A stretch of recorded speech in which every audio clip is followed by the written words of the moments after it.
One of the things we've got to go over and make sure we know how to do for this online learning is how to upload photos to your assignments, and of course how to take the photos in the first place to get them uploaded. Now there are a number of ways you can do it. They've all got advantages and disadvantages. So I'm going to show you a couple of ways you can do it. One of the most obvious ways, I suppose, is just a photograph with a camera. It could be an SLR camera like this. In that case it's a very simple matter of just taking the photograph. And a little hint, if you're taking a photograph, don't put it on the ground and shoot down at it because you're going to get shadows. Stand your work up, lean it against something, computer screen there's fine, it doesn't really matter, and bang, slide up, focus, take your photo, and you've got a good image. That way it gets you much better light, so there's no shadow. So always try and lean it against something rather than over the top. So an SLR camera, if you've got one of them, that's brilliant and be the best quality you can get. But of course it doesn't have to be something quite as high-tech as that. Let's move one out of the way. It could be a smaller compact camera, really just as good. Doesn't have to have a zoom lens, it could just be an old school one.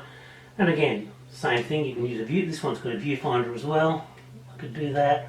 Or it does have the screen again. The screen's really good for lining up. Same idea, and shoot.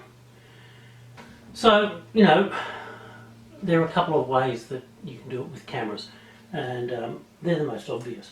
But not everyone these days has a camera of some sort. So I'm going to look at the most common tools of the trade that most people have access to. Our phone. Our phone is most probably the best camera that we've got, and the most commonly used these days.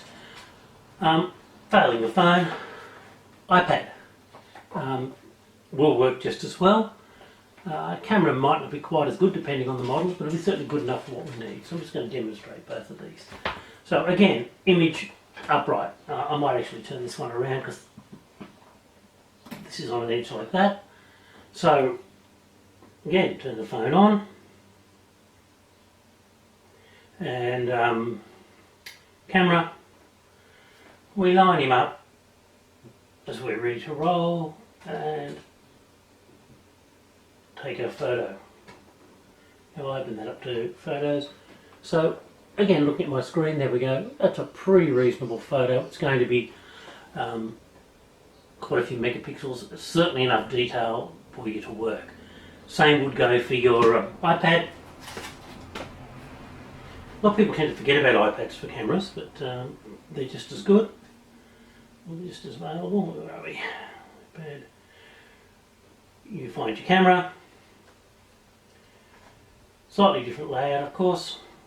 Let's move my keyboard out of the way there. They're a bit clumsier to use because of their size. And there we go, I've taken my photo.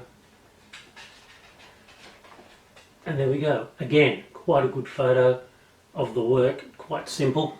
It is clumsy to use, but it works just as well as your phone does, and all the other things I'm going to show you with your phone work the same on your iPad anyway. So I'll just put that there. Now, if you haven't got an iPad, you haven't got a phone you can access, you haven't got a camera you can access. It doesn't have to be your own, of course, it could be someone else in the house who's lending it to you. You might have to resort to what is most probably the least successful, in that whilst it works, the quality isn't great.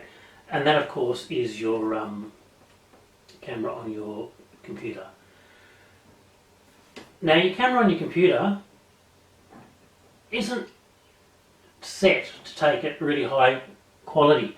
It is actually quite a good camera, but if you're using the Photo Booth app, which is our main photography app that we've got on it, it doesn't work as well. But so this is how you'd have to do it. So you're going to get your photo in as tight as you can.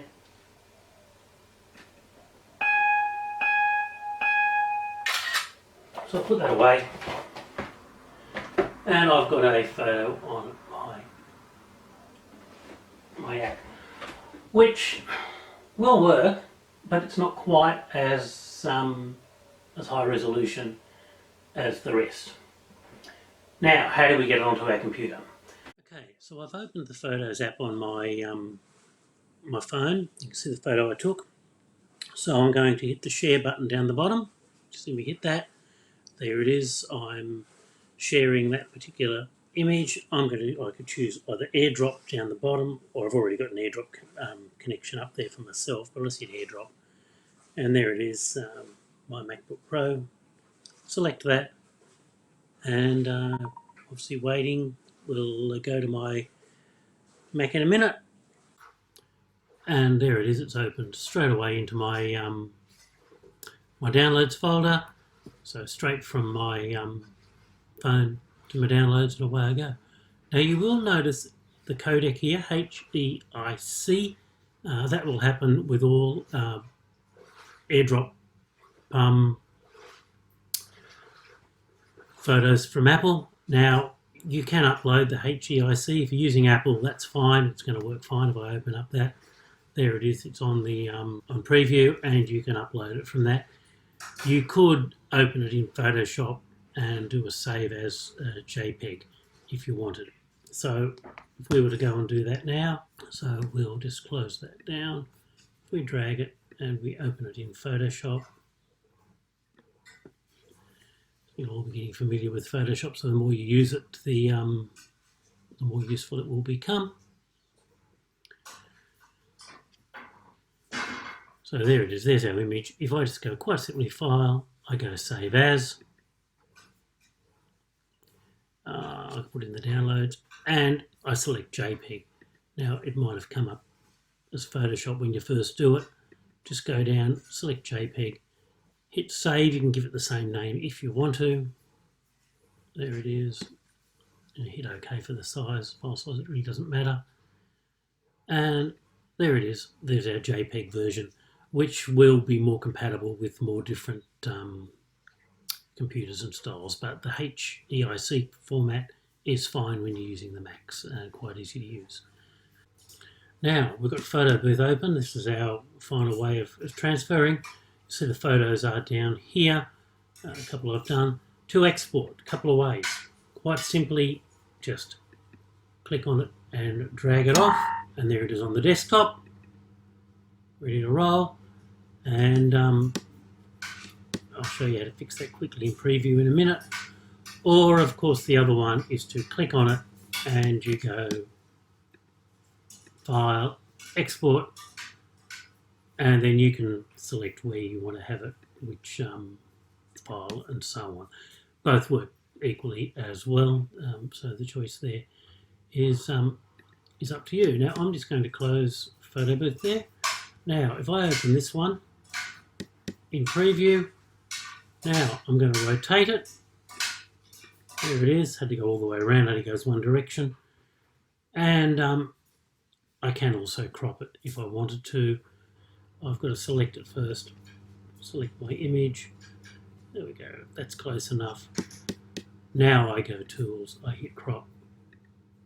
And there's my image. It's got no background that I don't want in it. And ready to roll. And if you'll notice, it saves automatically. It's just saved on my screen. You can see the version there. So I open that right now. There it is there. Okay, so that will get you out of trouble in terms of taking photographs of your work and getting them onto your laptop.